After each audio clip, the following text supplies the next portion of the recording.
విదితాఖిల శాస్త్ర సుధా జలధే వివిధోపనిషత్కథితార్థనిధే హృదయే కలయే విమలం చరణం భవశంకరదేశిక మే శరణం.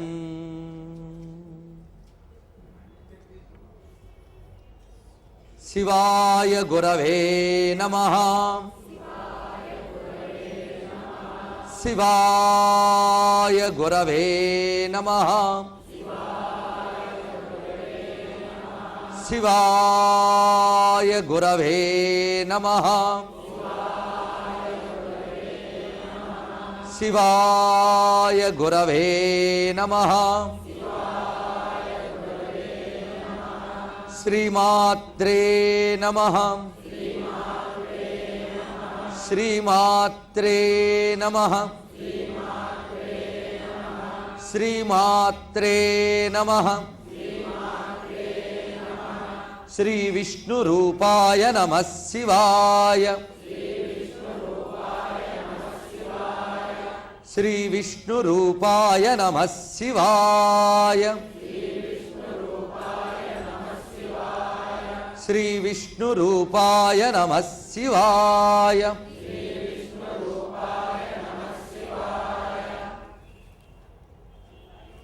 నమో మహద్భ్యో ఋషిభ్యో గురుభ్యో నమః. శ్రీ సాంబ సదాశివమయమైన సభా సదస్సుకి సవినీయ నమస్సులు సమర్పణ చేసుకుంటూ ఆ మహామాయ ప్రభావం ఎలా ఉంటుందో చూడండి. అంత వశిష్ఠుడికి ఆయన ఇటువైపు విశ్వామిత్రుడు చేస్తున్న అకృత్యాలను కూడా తట్టుకున్నాడు మొట్టమొదట. ఆఖరికి ఆ వశిష్ఠుల వారి పుత్రులందరినీ కూడా చంపివేశాడు విశ్వామిత్రుడు తన శక్తితో. అప్పుడు వశిష్ఠుడు దుఃఖించటండి. పుత్ర వ్యామోహం తగునా అంటే దుఃఖించాడైనా. దుఃఖించడమే కాదు, ఆ వేదన ఎంత తీసుకుపోయిందంటే ఆత్మహత్య చేసుకుందాం అనుకున్నాడు. ఆత్మహత్య ఎవడు చేసుకుంటాడండి? ఆత్మని విస్మరించిన వాడు ఆత్మహత్య చేసుకుంటాడు. దేహమే ఆత్మనుకున్నవాడు చేసే పని అది. అప్పుడు ఆ వశిష్ఠుడు ఆత్మహత్య చేసుకోవడానికి ఒక పర్వతం మించి దూకబోయాట. దూకబోతూ ఉంటే పొడమిలేమో కందుకమ్ము పట్టిన భంగి గ్రహించే అన్నాడు. భూదేవి ఆయన పట్టుకుందిట, బంతి పట్టుకున్నాడుగా పట్టుకుందిట. ఎందుకంటే అలాంటి మహాత్ములు ఏదో ఒక ఉద్రేకం వల్ల చలిస్తే వాళ్ళని ఆదుకోవడానికి ప్రకృతి అంతా సిద్ధంగా ఉంటుంది.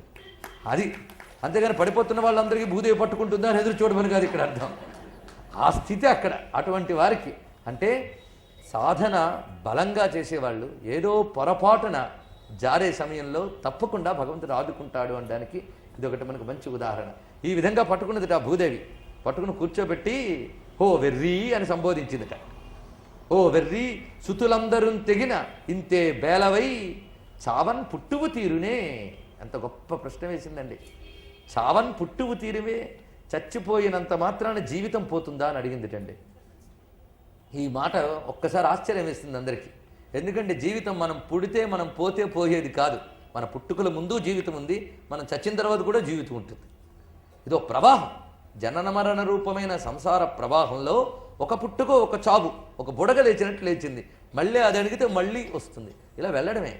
కనుక నిజంగా నీకు పుట్టువక్కర్లేదు అనుకుంటే చచ్చిపోవడం మార్గం కాదయ్యా. అసలు చావే అనేది లేని ఆత్మతత్వం ఏదేందో దాన్ని గ్రహించు. అది గ్రహిస్తే చాలు. మరి పుట్టని పరిస్థితి కల్పించుకో, దేహం పోయే పరిస్థితి కాదయ్యా. నీ వంటి వాడికి తెలియదని కాదు చెప్తున్నాను విను అన్నాడు. నీ వంటి వాడికి తెలియదని కాదంటే ఈయనకి తెలియదా అండి? ఇప్పుడు భూదేవి కొత్తగా చెప్పాలా అంటే ఎన్ని తెలిసినా ఉద్రేకములు ఎప్పుడు ఎలా లేస్తాయో మనకు తెలియదండి. జ్ఞానినామపి చేతాంశి దేవి భగవతి ఈశా బలాద్ ఆకృష్య మోహాయ మహామాయ ప్రేక్షతి అన్నది. ఈ విషయమే మనకు చెప్తూ సప్తశతి లాగుతుంది. అది తప్పదు. భూమి మీద ఉన్నంత కాలం, ఇంద్రియాలతో తాదాత్మ్యం చెందుతున్నంత కాలం ఇవి తప్పవు. అదే ప్రతి క్షణం ఏ మరపాటు లేకుండా ఉండాలి. ఈ పరిస్థితిలో అప్పుడు ఏం చేయాలన్నాడు. ఏం చేస్తామండి? పరమేశ్వరుని ఆశ్రయించన్నది భూదేవి చెప్పింది. అప్పుడు ఆయన గజకాననం అనే మహారణ్యంలో ప్రవేశించి తపస్సు చేయగా ఎదురుగా ఒక మహా జ్యోతిపుంజం ఆవిర్భవించింది. ఆ జ్యోతిపుంజంలో పార్వతీశైతులైన పరమేశ్వరుని దర్శనమిచ్చాట. అప్పుడు ఆ పరమేశ్వరుణ్ణి ఉద్దేశించి ఆయన అయ్యా నాకు భిక్ష పెట్టన్నాడు. భిక్షకు కావలసినది సన్యాసం అనే అర్హత అయితే నాకున్నది. అది ఆ సన్యాసికి భిక్ష పెట్టవలసినటువంటి సమయం. అంటే సన్యాసం అంటే అర్హత అంటే సన్యాసం పుచ్చుకున్నాడా అని కాదు. ఇక్కడ సన్యాసకుడు క్షమశాంతో నిష్ఠాశాంతి పరాయణం. అన్నిటినీ విడిచిపెట్టగలిగిన స్థితి మనస్సుకు లభించాలి. అన్నిటినీ తన యందు న్యసించుకునుట అటువంటి స్థితికి చేరుకుని అడుగుతున్నాడు, అయ్యా భిక్ష పెట్టు. ఏమిటా భిక్ష అంటే, భిక్ష పెడితే మధ్యాహ్నమే పెట్టాలట. మంచి గృహస్థు మధ్యాహ్నం పూటే భిక్ష పెట్టాలి. ఎప్పుడు పెడితే అప్పుడు భిక్ష పుచ్చుకోవడానికి కుదరదు. మంచి ఎండ ఉన్నప్పుడు పెట్టాలి, 12 గంటలంటే. కనుక ఇప్పుడు 12 అయ్యిందా, 12 అవని పెడతాను అని అంటే బ్రహ్మ విద్యలో మళ్ళీ వాయిదాల్లో రేపో మాపో అని. అసలు కాలం బయటిది కాదండి, కాలం స్థితికి సంబంధించింది. మనమున్న స్థితే మనకు కాలం. కనుక నా స్థితే నాకు మధ్యాహ్న వేళయ్యా అన్నాడు. ఏమిటా స్థితి అది చెప్తాడు ఇక్కడ. అడుగుతున్నది ఎవరిని? గృహస్థుని అడగాలి. యతి వెళ్ళి నా ఎదురుగానే గృహస్థున్నాడు. ఆది గృహస్థ శేఖరుడవైన నిన్ భవతాపన క్షుధావేదనచే తపకుతపవేళ కనుంగొనగల్గే బ్రహ్మ విద్యౌదన భిక్ష నాదు హృదయంబను పాత్రికయందు పెట్టవే ఆదర వృత్తిమై పునరయాచిత వృత్తి సుఖింతునీశ్వరా అని అంటున్నాడు ఆయన. ఆది గృహస్థ శేఖరుడు ఎదురుగా కనబడ్డా. నిన్ను అడుగుతున్నాను, ఈ ఆకలి ఉందే, ఈ ఆకలి పుట్టాలండి. జ్ఞానం కావాలనే ఆకలి కొందరికి పుట్టదు. ఇప్పుడు ఆ తర్వాత చూసుకుందాంలేండి. ఏంటి 70 ఏళ్ళు ఒంటి మీదకి వచ్చినా ఇంకా ఆకలి పుట్టదు. ఆకలి పుట్టకపోతే మనం భోజనానికి వెళ్ళేటప్పుడు ముందేం పుచ్చుకుంటాం? ఎపిటైజర్ పుచ్చుకుంటాం. ఆకలి పుడితే కానీ తిండిది కదట. కనుక ఇచ్చే బ్రహ్మ విద్య మనకి రావాలి, అది కావాలనే ఆకలి పుట్టాలండి. అది తపన. ఆ నిజాయితీ కలిగిన తపన ఉన్నప్పుడే గురువు జ్ఞానభిక్షను పెడతాడు. అలాంటి తపన ఈ తపస్సు వల్ల పుట్టింది. అది తీవ్రమైన తపనలోకి వెళ్ళాడు ఆయన. అది భవతాపన క్షుధావేదనచే తపక్కు తపవేళ కనుంగొనగల్గే. మంచి వేడి సమయం అంటే తపస్సు అంటేనే వేడికిపోవడం, ఎండిపోవడం. అది తపస్సు అంటే తపింపజేయడం. ఆ తపక్కు తపవేళ, ఈ తపస్సు అనే మధ్యాహ్న వేళ నేను వెళ్లకుండా నా ముందుకు వచ్చాడు ఆదిమ గృహస్థు. తపక్కు తపవేళ కనుంగొనగల్గే. మరి భిక్ష పెట్టవయ్యా. ఏమిటి? బ్రహ్మ విద్యౌదన భిక్ష. బ్రహ్మ విద్యనే భిక్ష పెట్టు. ఎక్కడ పెడతావు? పాత్రేది అంటే నాదు హృదయంబను పాత్రిక యందు పెట్టవే. హృదయం అనే పాత్రతో గ్రహించాలి. విద్యని హృదయంతో గ్రహించాలి, పుస్తకాలతోని చెవులతోని కాదుట. అందుకు బ్రహ్మ విద్యౌదన భిక్ష నాదు హృదయంబను పాత్రిక యందు పెట్టవే. పెడితే ఏం చేస్తాం? ఎవరైనా భిక్ష పెట్టానుకోండి, ఈ పూటకైంది అనుకుంటాడు. ఈ పూటకైంది, మళ్ళీ రేపు రెడీ మరొకటి దగ్గరికి. కానీ నువ్వు పెడితే పునరయాచిత వృత్తి సుఖింతునీశ్వరా. మళ్ళీ ఇంకొకరిని అడుక్కోవలసిన అవసరం ఉండదయ్యా అన్నాడు. ఆయన ఇస్తే మళ్ళీ ఎవరిని అడగక్కర్లే. అలాంటి పూర్ణ భిక్ష పెడతాట ఆయన. అందుకు అడిగితే అయితే అది ఇవ్వాలంటే వేషం మార్చుకురావాలి. ఇంటికి మన తల్లి పేరంటం నుంచి వచ్చిందనుకోండి, అమ్మ ఆకలేసిన నుండి క్షణంలో బట్టలు మార్చుకొచ్చి పెడతానంటాను.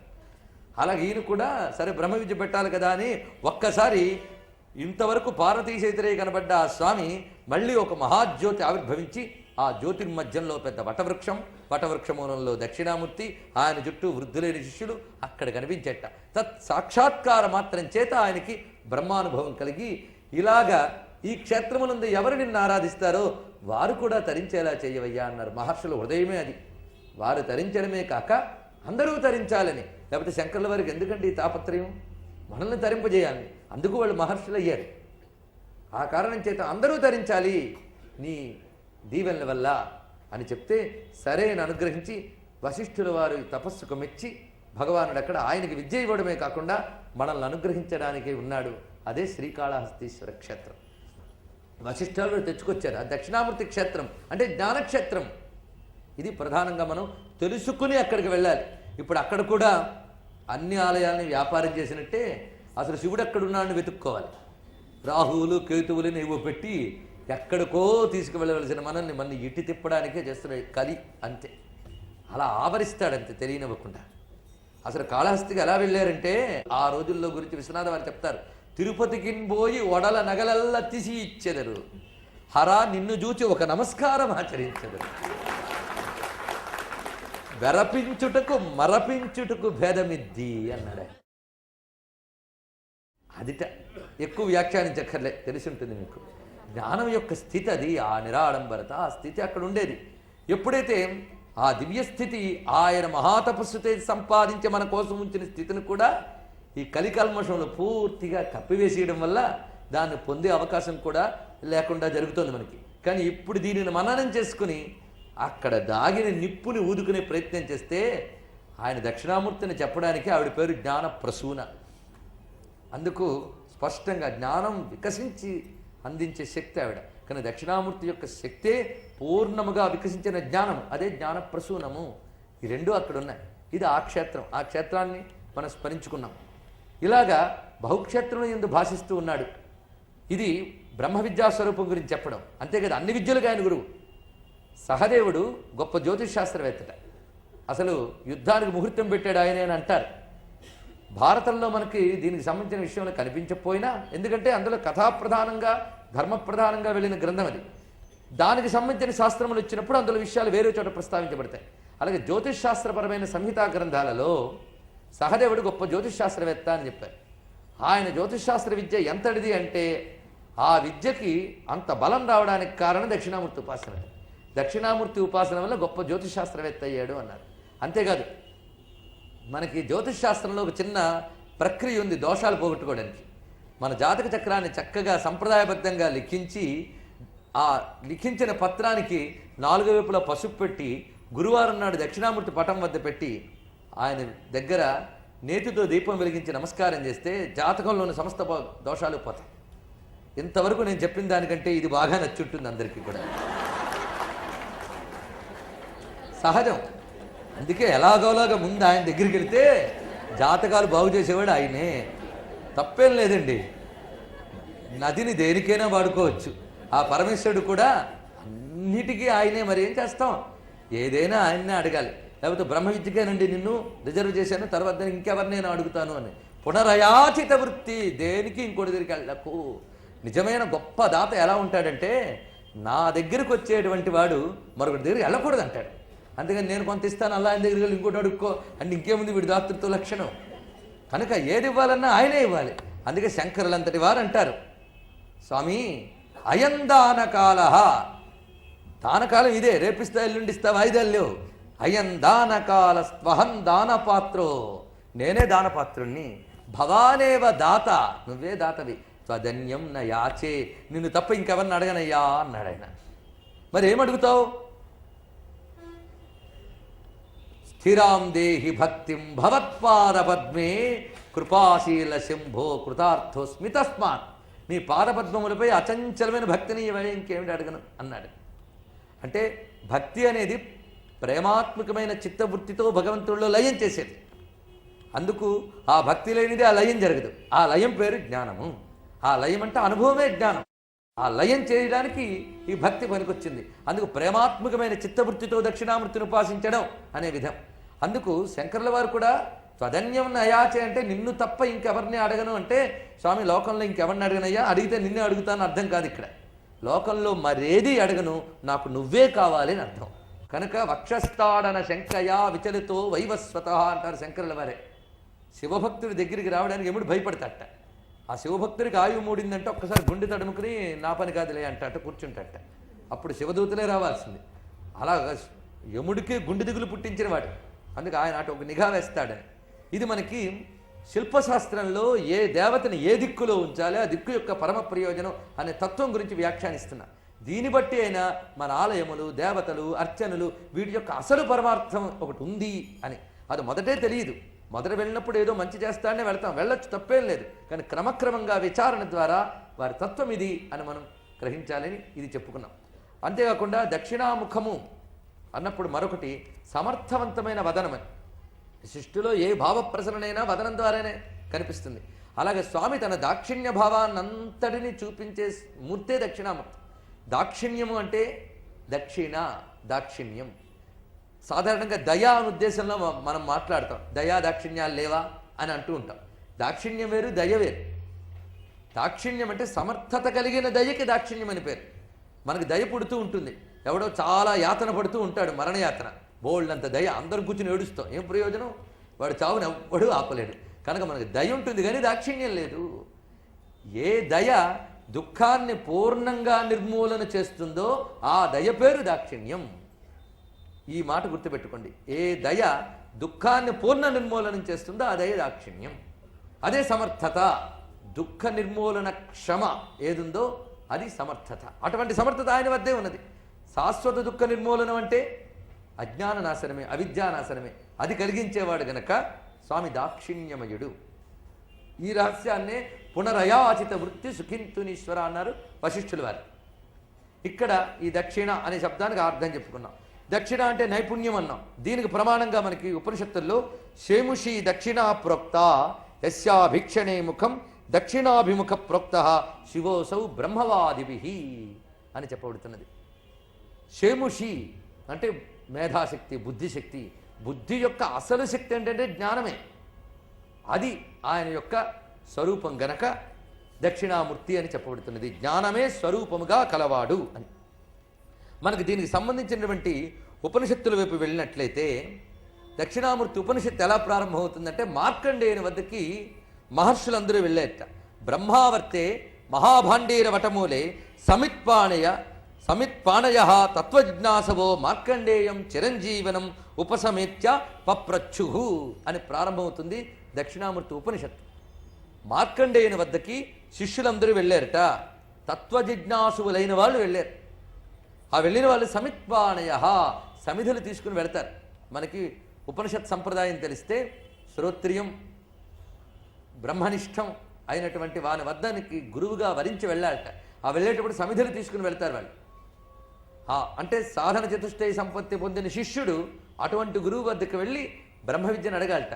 సమిధులు ఎందుకు తీసుకెళ్ళాడు అంటే ఆయన ఆత్మజ్ఞాని అయి ఉన్నవాడై కర్మానుష్ఠానములు చేస్తున్నా వాటికి ఆయన అంటకుండా చేస్తున్నాడు. ఎందుకంటే చెప్తున్నాడు ఇంకోడికి అంటే ఇంకా శరీర స్పృహ ఉందని, కానీ జ్ఞానము రీత్యా ఆత్మతో దాదాత్మ్యం చెంది ఉన్నాడు అతను.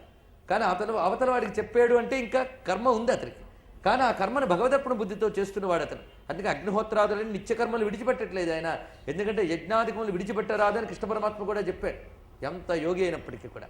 కనుక ఇవి తీసుకెళ్లి సమిధులు ఎందుకు ఇచ్చాడంటే అవి తీసుకెళ్ళి ఆయన ఎందులో వేస్తాడంటే సమిధులు చాలా బాగున్నాయి, కట్టకట్టి బస్తా పెట్టి బస్తా అంతా ఇక మార్కెట్లోకి ఇద్దాం అనుకోడు కదా.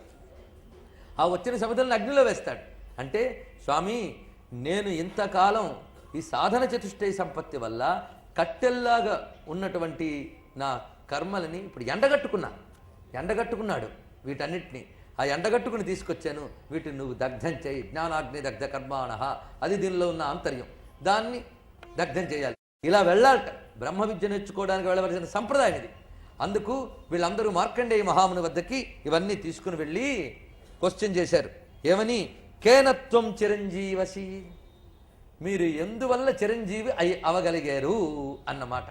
ఈ మాట మనకు నచ్చుతుంది. కానీ వెంటనే ఇంకోటి అడుగుతున్నారు, కేనవా ఆనందం అనుభవసీతి. ఇది చాలా ముఖ్యమండి. మీరు చిరంజీవి ఎందువల్ల అవ్వగలిగారు, దేనివల్ల ఆనందాన్ని అనుభవిస్తున్నారు అని. నిజంగా మనం భగవంతుడిని ఆయువు అడిగే ముందు ఆలోచిస్తే అమ్మో ఇంకా ఆయువు అని భయపడతాం. ఎందుకంటే ఈ ఆయువులో ఉందే రేపు సుఖపడతామనే ఆశ తప్ప ఇప్పుడు సుఖపడుతున్నామనే తృప్తి ఎప్పుడూ ఉండదు. ఇది అదే జీవితం అంటే. ఎవరినైనా అడగండి, ఆర్ యు ఆల్ రైట్ అంటే వాడికి కొంచెం టైం దొరికితే మాత్రం మొదలు పెడతాడు. బాగానే ఉన్నాను కానివ్వండి అని మొదలు పెడతాడు వాడు. ఎక్కడుందండి అంతు. అందుకు ఇది ఉన్నంత వరకు తప్పదు. దాహమనగిన వెనుక తత్వమరిగదనన్న దాహమేలనగు తా తత్వమే మరుగు దేహంబు కల అన్ని దినములకును పదార్థ మోహమేలనగు తాముదమేల కలుగు. కానీ ఎక్కువ కాలం బతకడం గొప్ప విషయం కాదండి. ఉండడం అనేది నీ ధర్మం, ఎలాగోలా ఉంటావు. కానీ దేహంతో తాదాత్మ్యం చెంది ఉండిపోవడం వల్ల దానితో కలిగేవన్నీ కూడా అది నీవే అనుకుని బాధపడుతూ భ్రమంలో తిరుగుతూ ఉంటావు. కనుక దేహంతో ఉంటూ దుఃఖపడకుండా ఉండడం అనేది సామాన్యమైన విషయం కాదండి. అది రావాలి అంటే ఈ దేహంలో ఉన్నవాడెవడో వాడిని తెలుసుకుని వాడివి నువ్వు అనే తాదాత్మ్యం చెందగలిగితేనే వాడు దేహంలో ఉన్న బందీ కాడు, వాడు జీవన్ముక్తుడు. అది ఇక్కడ నువ్వు చిరంజీవి ఉన్నావు. కొద్దిపాటి జీవితానికే విరక్తి వస్తుంటే ఇన్ని కల్పాల జీవితం గడిపి ఈ కల్పాల జీవిత అనుభవాలకి చెక్కు చెదరకుండా ఉండడం సామాన్యమైన విషయం కాదండి. బ్రహ్మదేవుడే సృష్టి చేస్తూ భయపడి పెట్ట. మనకంటే చిన్న బతుకు కనుక భయం లేదు. ఆ బ్రహ్మదేవుడు ఎన్ని కల్పాలు చూడాలి, ఎన్ని చూడాలి. అందులో తన నుంచి పుట్టిన వాళ్ళ యొక్క కష్టాలు, సుఖాలు, దుఃఖాలు, విర్రవీగడాలు, పతనమవడాలు ఇవన్నీ చూస్తూ ఉంటే వాళ్ళ అనుభూతులు కానీ చలించిపోతున్నట్టు. మన దాకా రాక్కర్లేదు. కానీ అక్కడెవరో 10 మంది కొట్టుకు చస్తూ ఉంటే మనం భరించగలమా? మరి సృష్టిలో ఇలా జరుగుతూ ఉంటే ఆ బ్రహ్మగారికి ప్రధానికి ఎమోషన్ అయి బాధపడుతూ భగవంతుని ప్రార్థించట. అప్పుడు ఆ రుద్రుడు కనిపించి, నాయన నిజమే చిన్న పని పెట్టుకుంటేనే బోరుడు మోహశోకాలు కలిగి బాధపడతావే, మరి ఇంత పెద్ద పని పెట్టుకున్నావు, మరి నీకు మోహశోకాలు కలుగుతాయి కదా. కనుక మోహశోకాల బాధ పడకుండా ఈ సృష్టి చేసి దాని వేదన నీకు అంటకుండా ఉండే జ్ఞానాన్ని నీకు ఇస్తున్నాను అన్నట్టు రుద్రుడు. అది మన శివపురాణంలో కనిపిస్తుంది. అది రావడం వల్ల ఆయన జాగ్రత్తగా చేయగలిగాడు కనుక ఇప్పటికీ బ్రహ్మగారి సృష్టి చక్కగా కామ్గా చేస్తున్నారు. అది విషయం. కనుక ఏ పని చేయాలన్నా అంటకుండా ఫలాపేక్ష లేకుండా చేయగలిగితేనే వాడు హాయిగా ఉండగలడు. అది ఎవడు చేయగలడు? దేహము నేను, బుద్ధి నేను, ప్రాణము నేను అని దేహ బుద్ధి మనో ప్రాణములతో తాదాత్మ్యం చెందినవాడు చేయలేడు. తద్భిన్నమైనటువంటి తదతీతమైన ఆత్మచైతన్యమే నేను తాదాత్మ్యం చెందినవాడు పొందగలడు. అది ఎప్పుడు వస్తుంది? చచ్చేక రాదు. చచ్చేక మోక్షం వస్తుందనం భ్రమ ఉంటే ఇప్పుడే, ఇప్పుడు లేని వాడికి ఎప్పుడూ అది రాదు. అందుకే మోక్షము గలదా భువిలో జీవన్ముక్తులు కానివారలకు అన్నారు త్యాగరాజస్వామి. జీవించున్నగానే ముక్తి రావాలి. ముక్తి అంటే అర్థం ఎక్కడికో వెళ్ళిపోవడం కాదు. న మోక్షమో నమసపృష్టే నపాతాళే నభూతలే. మోక్షం అనేది ఎక్కడో పాతాళంలోనో కైలాసంలోనూ ఎక్కడో దాగిలేదయ్యా, ఇహ ఇవ ఇక్కడే ఉన్నది. నువ్వేంటో నువ్వు తెలుసుకోవాలి. అది తెలుసుకుంటే నువ్వు ఈ దేహాదుల్లో తిరుగుతున్నా బందీవుకావు. వీళ్ళని జీవన్ముక్తులు అంటారు. కనుక ఇక్కడ ఏమని అడిగారు?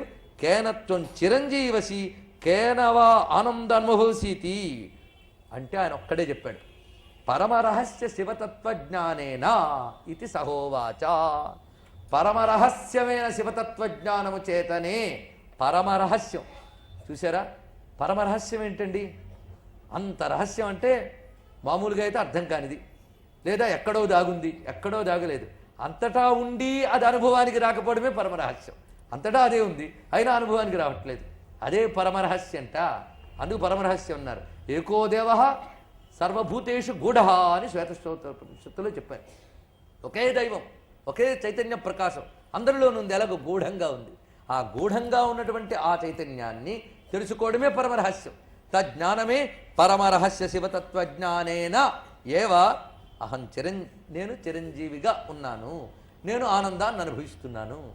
అంటే మృత్యుంజయుడై దేహానికి కల్పాయువు తెచ్చుకోవడమే కాకుండా అసలు మృత్యువే లేని ఆత్మతత్వంతో దాదాత్మ్యం చెందిన స్థితి కూడా శివుని వల్లే వచ్చింది. అంటే చిరంజీవిసి అనేది భౌతికానికి చెందినది అనుకుంటే ఆనందానుభవసి అనేది పరమార్థానికి చెందినది. ఇహము పరము కూడా ఇచ్చేవాడు ఈశ్వరుడే అనే మాట మనకు దీనిలో ప్రస్తావితం అవుతున్నది. ఇలా రెండూ ఆయన ఇచ్చాడు. అయితే వెంటనే వీళ్ళు ప్రశ్నించారు, ఆ పరమశివతత్వ జ్ఞానాన్ని చెయ్యడానికి మేమేమి చెయ్యాలి? కింతత్ పరమరహస్య శివతత్వజ్ఞానం. ఆ శివతత్వజ్ఞానం ఏమిటి? కో దేవ, దానికి సంబంధించిన దైవం ఎవరు? తత్ర కో జప, దానికి జపం ఏమిటి? కే మంత్రాహ, ఏ మంత్రములు దానికి ఉన్నాయి? ఏన దక్షిణాముఖ శివో పరోక్షీకృతో భవతి.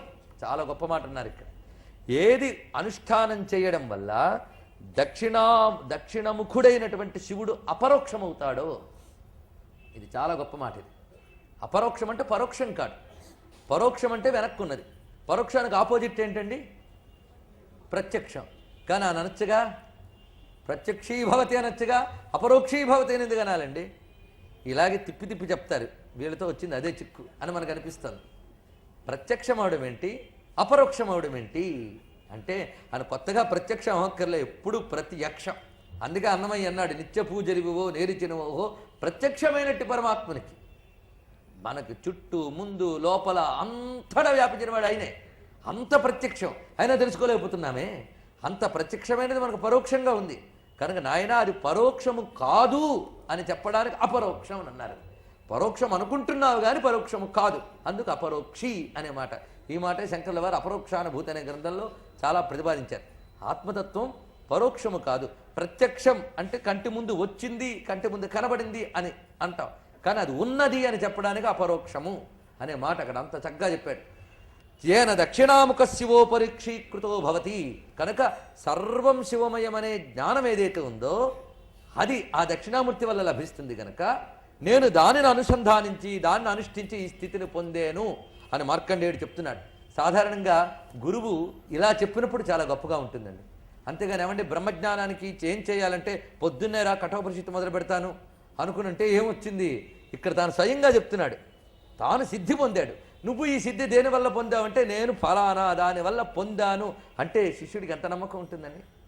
ఒకడెవడో రోగాలన్నీ పోగొట్టుకున్నటువంటి మంచి ఆరోగ్యవంతుడు కనిపిస్తాడు, ఏమంటే మీకు గత చరిత్ర చూస్తే బోల్డ్ జబ్బులను విన్నాను, ఇప్పుడు ఇంత ఆరోగ్యవంతంగా ఎలా ఉన్నారు అంటే నేను ఫలానా మందు పుచ్చుకోవడం వల్ల అంటే చాలా ధైర్యంగా ఉంటుంది. మనం వెళ్ళిన వాడే కళ్ళను దగ్గుతూ వాళ్ళ పుస్తకంలో వైద్యం ఉంది చూసుకొని అయినా అంటే మనం వెళ్ళగలమా చెప్పండి. కనుక తానది పొంది దేనివల్ల పొందేనో చెప్తే మనకి ఎంత ప్రమాణం ఉంటుంది.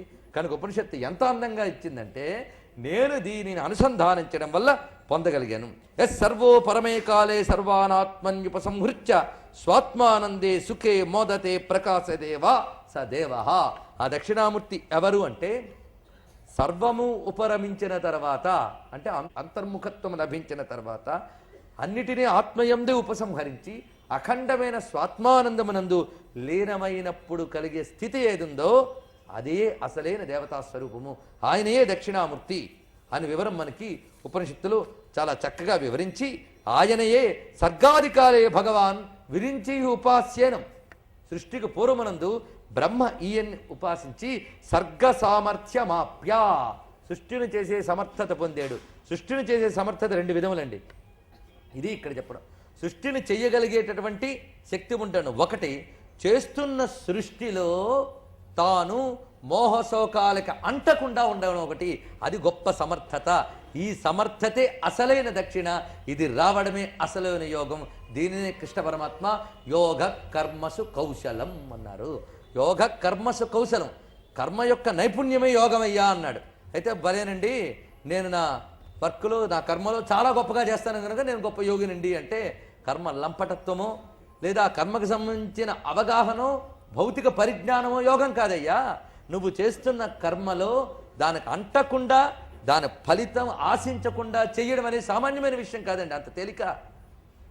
అంత తేలిక కాదు గనకనే దానికి యోగమని గొప్ప అని సాధించవలసిన స్థితి అని చెప్పారు. అందుకు బ్రహ్మదేవుడికి సృష్టి చేసే సమర్థత ఇచ్చాడు అంటే సృష్టి చేసే నాలెడ్జ్, సృష్టి చేసే ఎనర్జీ అని మాత్రమే కాకుండా ఇంత సృష్టి చేస్తున్న మోహ సౌకాలకు లోను కాకుండా ఉండగలిగే స్థితి దక్షిణామూర్తి ఉపాసన వల్ల అతడు పొందగలిగాడు. ఎవరు? ఆ బ్రహ్మదేవుడే. ఆది అయిన బ్రహ్మదేవుడే ఆయన నుంచి పొందాడు, నేను అలాగే పొందాను అని చెప్తూ సర్గ సామర్థ్యమాప్య తం తోషచిత్తే వాంఛితార్థం చ లబ్ధవ. ఆయన్ను ఉపాసించడం చేత వాంఛితార్థములు కూడా లభిస్తున్నాయి. ధన్యస్యోపాసకో భవతి ధాత. బ్రహ్మదేవుడే ధన్యుడయ్యాడు. ఇదే మనకు యో బ్రహ్మాండం అనే మంత్రంలో చక్కగా చెప్పుకున్నాం. యయిమాం పరమరహస్య శివతత్వమిద్యామధీతే స సర్వపాపేభ్యో ముక్తో భవతి. ఈ పరమరహస్యమైన శివతత్వ విద్యని ఎవరైతే అధ్యయనం చేస్తారో, ఉపాసిస్తారో అతడు సర్వ పాపముల నుంచి ముక్తుడవుతున్నాడు.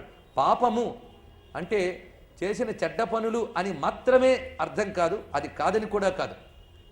పాపము అంటే దోషము అని అర్థం తీసుకోవాలి. ఇందాక కర్మజనితమైన దోషములు ఏవైతే ఉన్నాయో సర్వ దోషముల నుంచి విమోచనం కలిగించడమే, అది ఇక్కడ అర్థం. ఏవం వేద స కైవల్యం అనుభవతి ఇత్యుపనిషత్ అను ఉపనిషత్తుని సంగ్రహంగా మనం చెప్పుకున్న దక్షిణామూర్తి ఉపనిషత్తు. ఇది కాక మనకి దక్షిణామూర్తి హృదయం మొదలైనటువంటి మంత్రశాస్త్ర భాగంలో కూడా చాలా వివరాలు చెప్తున్నాయి. మంత్రస్వరూపంగా దక్షిణామూర్తి మంత్రాలు ఎన్నున్నాయి, దక్షిణామూర్తులు ఎన్నున్నాయి అనేది మనం ఆలోచిస్తే శుద్ధ దక్షిణామూర్తి, మేధా దక్షిణామూర్తి, విద్యా దక్షిణామూర్తి, లక్ష్మీ దక్షిణామూర్తి, వాగీశ్వర దక్షిణామూర్తి, సాంబ దక్షిణామూర్తి, హంస దక్షిణామూర్తి, లకుల దక్షిణామూర్తి, చిదంబర దక్షిణామూర్తి. ఈ చిదంబర దక్షిణామూర్తి నటరాజు. చిదంబర దక్షిణామూర్తి, వీర దక్షిణామూర్తి, వీరభద్ర దక్షిణామూర్తి, కీర్తి దక్షిణామూర్తి, బ్రహ్మ దక్షిణామూర్తి, శక్తి దక్షిణామూర్తి అని దక్షిణామూర్తి స్వరూపాలు మనకి చెప్పబడుతూ మంత్రశాస్త్రములందు గోచరిస్తున్నాయి. ఇన్ని ఎందుకు చెప్పారంటే జీవికి ఆ కర్మ వాసనలు ప్రేరేపిస్తుంటాయి. బ్రహ్మ విద్య కావాలి అని అందరికీ అనిపించవచ్చు. ఇక్కడికి వస్తే మోక్షం గ్యారంటీ అంటే టక్కుమని అందరూ వస్తారు, కానీ ఆ మోక్షం పొందే అర్హత నాకు ఉందా లేదా అని ఏ ఒక్కడు ప్రశ్నించుకోడు. అంతే కదండి. ఒక్కసారి అది ప్రశ్నించుకుంటే మోక్షం కావలసిన అర్హత మనకున్నదా? అసలు మోక్ష పదానికి అర్థం చెప్తేనే ఇప్పటి నుంచి అక్కర్లేదండి అంటాం. తెలియదు కనుక అదేదో పెద్ద వస్తువు ఏమో వరకు వెళ్తున్నాం. ఎందుకంటే 10 మంది గొప్పదన్నారు కనుక మనం అడిగేద్దాం. కానీ ఇస్తే తినే శక్తి లేదు, అరాయించుకునే శక్తి లేదు, తిండికి రెడీ అయిపోతే ఎలా అండి మనం? కనుక మోక్షం అనేది అంత తేలికైన విషయం కాదు. కానీ జీవికి పరమార్థం మాత్రం మోక్షమే. మరి మోక్షం మీద అవగాహన లేదు, పరమార్థం అది కావాలని తెలుసు, మరి ఎలా లభిస్తుంది? ఇక వాసనలు ఉన్నాయా, వదులుతాయా? ఎంత మోక్షం ఉన్నా దాని గురించే నిగమ శతములు పరిశోధించి కూడా శ్లోకం ఉంది. అది నిగమ శతములు పరిశోధించిన బ్రహ్మవేత్తలమని చెప్పుకునే వాళ్ళు కూడా అక్కడ పెట్టి చిల్లర డబ్బులు వైపు అలా చూస్తున్నారంటే అఘటన ఘటన పటీయసి మాయా అన్నారు. లాగుతాయి, అవి ఏం చేస్తాం? వాసనలు. అందుకు అవి రావాల్సిందే. వాటిని ఏదో ప్రయత్నాల్లో తెచ్చుకోకుండా ప్రధాన లక్ష్యం అది అని చెప్పి దక్షిణామూర్తిని ప్రార్థిస్తూ ఇవి కావాలి అంటే అవి ఇస్తాడు. ఎలా ఇస్తాడంటే అలా వచ్చిన వాటి వల్ల మనం బంధీలమైపోకుండా వాటితో తృప్తి చెంది మళ్ళీ దాటి అక్కడికి చేరడానికి కావలసిన జ్ఞానాన్ని ఇస్తాడు. కనుకనే మంత్రశాస్త్రములు ఇక్కడ విద్యా దక్షిణామూర్తి, లక్ష్మీ దక్షిణామూర్తి, వాగీశ్వర దక్షిణామూర్తి ఇవన్నీ ఏర్పాటు చేసిన వీళ్ళు ఇచ్చింది ఋషులే. కనుక ఇన్ని రకములైన దక్షిణామూర్తి స్వరూపాలు మనకు చెప్పబడుతున్నాయి. భాగవతంలో దక్షిణామూర్తి స్వరూప వర్ణన మనకి చతుర్థ స్కందంలో చాలా విస్తృతంగా కనిపిస్తుంది. అది ఎక్కడంటే దక్షయజ్ఞ విధ్వంసం అయిన తర్వాత దేవతలందరూ బ్రహ్మదేవునితో సహా చేరతారట కైలాసానికి. అయితే నిజానికి ఎందుకు వెళ్ళారు అక్కడికి? శివుడికి కోపం వచ్చి ఆ కోపం ఆయన జటాజూటంలోనూ ఒక జట నుంచి వీరభద్రుడిగా ఆవిర్భవించి దక్షయజ్ఞం ధ్వంసం చేసేసింది. కానీ దక్షుడి తండ్రి అయిన బ్రహ్మదేవుడు ఆ పుత్రుడిని మళ్ళీ క్షమించి అనుగ్రహించాలని, పైగా ప్రజాపతి స్థానంలో ఉన్నవాడు యజ్ఞం చేసేటప్పుడు మధ్యలో ఆగితే ప్రపంచానికి ప్రమాదం, అందులో ఇంత భయంకరమైన విఘ్నంతో ఆగకూడదు అది. కనుక దాన్ని పరిసమాప్తి చేయించాలి, కనుక యజమాన్ని తిరిగి బ్రతికించాలి. ఇవన్నీ ఆలోచించి ఆయన మళ్ళీ మృత్యుంజయుడు అనుగ్రహించాల్సిందే. ఎందుకంటే ఈశ్వరుని శాసన అనుల్లంఘనీయం. అది అమ్మవారే చెప్తారు దక్షుడితో, కానీ అప్పుడు వినలేవాడు. కొందరు గట్టిగా పడితే కానీ వినరండి, చెప్తే కాదు. ఏం చేస్తాం? ఎందుకంటే పుట్టుకతో వచ్చిన బుద్ధి పుడకలతో పోదంటారు. అంత అయితే కానీ బుద్ధి రాదు కొందరికి. అందుకే పవిత్ర కీర్తిం తమలంఘ్య శాసనం భవానహో ద్వేష్టి శివం శివేతర అంటుంది అమ్మవారు. పరమేశ్వరుడు అంటే పవిత్ర కీర్తి గలవాడు. ఆయన్ని కీర్తించిన, ఆయన్ని స్మరించిన, ఆయన చేసిన లీలల్లో కానీ, మహిమల్లో కానీ, నామంలో కానీ ఏ వాటి కొద్ది తలంచినా అది మనల్ని పవిత్రం చేస్తుంది. కనుక ఆయన పవిత్ర కీర్తి. తం అనలంఘ్య శాసనం, ఆయన శాసనాన్ని ఏ ఒక్కరు అతిక్రమించలేరు. ఏ ఒక్కరు, నువ్వు ఏ దేవతలు రక్షిస్తారని నమ్ముకుని పెట్టుకున్నావో యజ్ఞం దగ్గర, వాళ్ళు కూడా ఈశ్వర శాసనాన్ని అతిక్రమించలేరు సుమా అని చెప్పింది. కనుక బ్రహ్మాదేవతలు మళ్ళీ వీడిని బ్రతికించాలి అంటే ఈయనే దిక్కును వచ్చారు. మృత్యుంజయుడైన ఈయనే దిక్కు అని ఆయన వద్దకు వచ్చారు. వచ్చేటప్పటికి వాళ్ళు ఎలా ఊహించి ఉంటారండి? రుద్రుడు అంటేనే ఆ సమయంలో అందులో ఇంత పని చేశారు, దక్షుడు మహాకోపంగా ఉండి ఉంటాడని ఊహించారు. కానీ వాళ్ళు వచ్చేటప్పటికల్లా కైలాసంలో సీన్ వేరుట. ఎలా ఉన్నాడో వర్ణిస్తున్నారు పోతన గారు. చూడండి.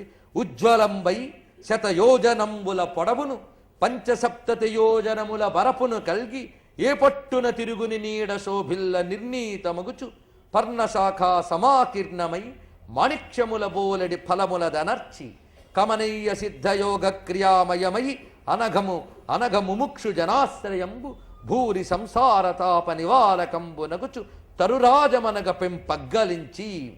ఇంతవరకు వర్ణించింది చెట్టు వర్ణన. ఆయన ఏ చెట్టు కింద కూర్చున్నాడు చెట్టుని వర్ణిస్తున్నారు. ఆ కైలాసంలో మొత్తం 100 యోజనాల పొడవుతో 75 యోజనాల వెడల్పుతో ఒక మహావటవృక్షం ఉన్నది. అది పర్ణశాఖలు ఇవన్నీ కూడా ఉన్నటువంటిది. పైగా దాని చుట్టూ ఆశ్రయించిన వారెవరు అంటే ముముక్షు జనాశ్రయంబు, అనఘులైన ముముక్షువులు అన్నారు. అనఘులు అంటే పాపరహితులు, ఏ దోషము లేనటువంటి చిత్తశుద్ధి కలిగినటువంటి వారు ముముక్షువులు. మోక్షం కావాలనే తీవ్రేచ్ఛకి ముముక్షుత్వం అనే పేరు. వాళ్ళు ఆశ్రయించారు. ఇది ముముక్షుర్వై శరణమహం ప్రపంచే. ఎందుకంటే మర్రి చెట్టుని ఎవడు ఆశ్రయిస్తాడండి? ఎండలో పెడుతున్నటువంటి వాడు ఆశ్రయిస్తాడు. మరి ఇంత మర్రి చెట్టుని ఎవరు ఆశ్రయిస్తారు?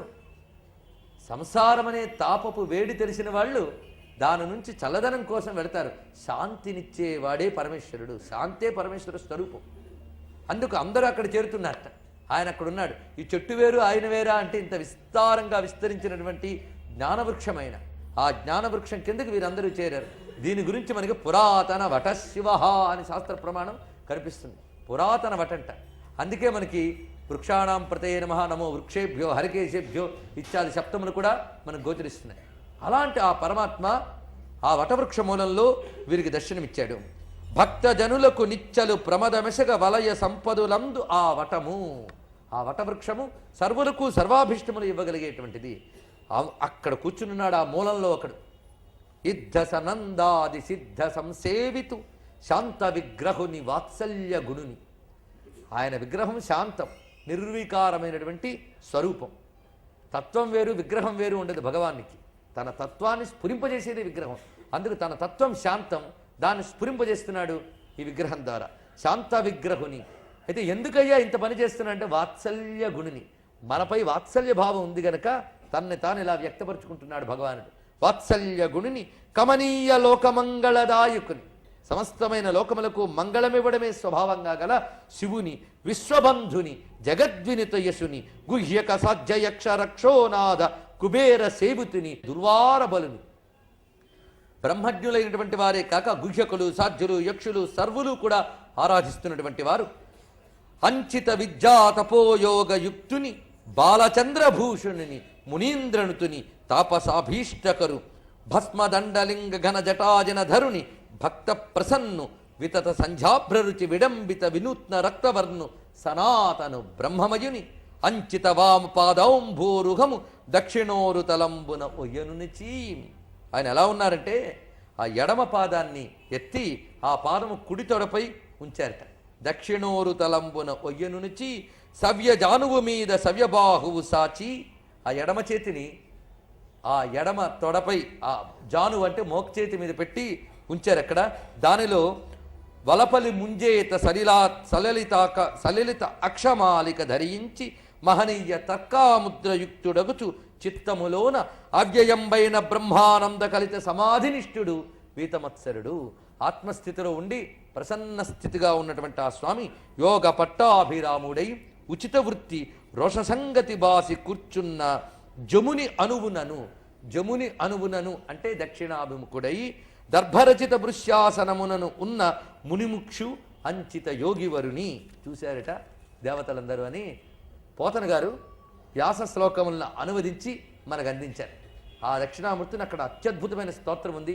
అక్కడ పంచబ్రహ్మ స్వరూపుడైనటువంటి ఆ సదాశివతత్వం అంతా కూడా వ్యాఖ్యానించబడి ఉంటుంది. కనుక అటువంటి ఆ భగవాన్ యొక్క స్వరూపాన్ని చూశారు. ఈ స్వరూపం మనకు శారదాతిలక తంత్రము మొదలైన తంత్రశాస్త్రాల్లో కూడా చాలా విస్తృతంగా వ్యాఖ్యానించబడింది.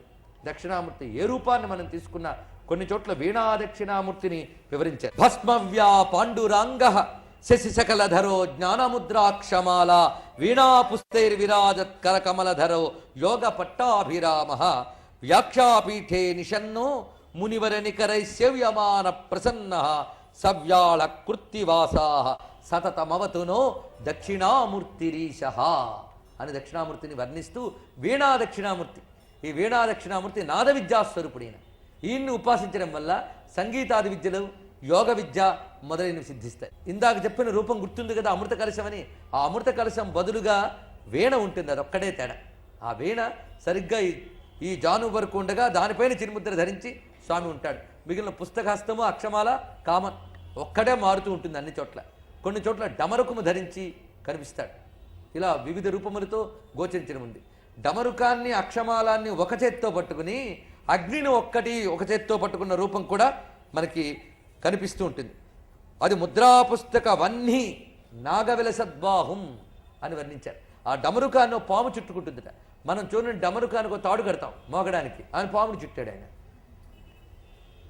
అది అర్థం. అది ధరించి ఉన్నట్ట. ఈ డమరకం శబ్దానికి ఆ అగ్ని కాంతికి సంకేతం. శబ్దశక్తి కాంతిశక్తి ఈ రెండిటి యొక్క నియామకుడు. ఈ స్వరూపమే మనకి నటరాజు రూపంలో కూడా గోచరిస్తుంది. నటరాజు కూడా దక్షిణామూర్తి రూపమే. చిదంబర దక్షిణామూర్తి అనే మంత్రాది దేవత ఆయన. ఎందుకంటే జగత్తంతా చేతనాత్మకం. ఈ చేతనాత్మకమైన జగత్తంతా ఆయనే వ్యాపించి ఉన్నాడు అని అన్నప్పుడు ఈ చైతన్యం అంతా ఆయన విన్యాసమే గమనిస్తాం. ఆ గమనించడం నటరాజు ఉపాసన.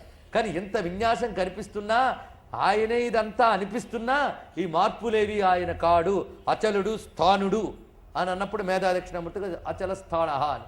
అచలము ఆయనమే, చలనము ఆయనే. ఇది తెలియడానికే మనకి ఈ రెండు రకములైన మూర్తులు కూడా చెప్పారు. కనుక నటరాజు కూడా దక్షిణామూర్తి స్వరూపంగా మనకు వర్ణన కనిపిస్తున్నది.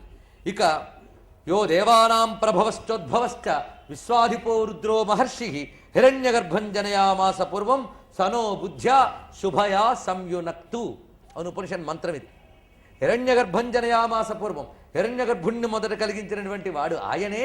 యో దేవానాం ప్రభవశ్చ ఉద్భవశ్చ, దేవతల యొక్క పుట్టుకలకి వాళ్ళ ఉనికికి కారణమైన వాడు ఆయన. ఎవరంటే విశ్వాధిపో రుద్రహ, ఆయన రుద్రుట. ఎందుకంటే ఎంత దయామయుడంటే ఆయన సర్వదుఃఖములను పోగొట్టేవాడు అని చెప్పారు ఇక్కడ. సర్వదుఃఖములు అంటే దుఃఖాలకు కారణమైన అజ్ఞానాన్ని పోగొడతాడు.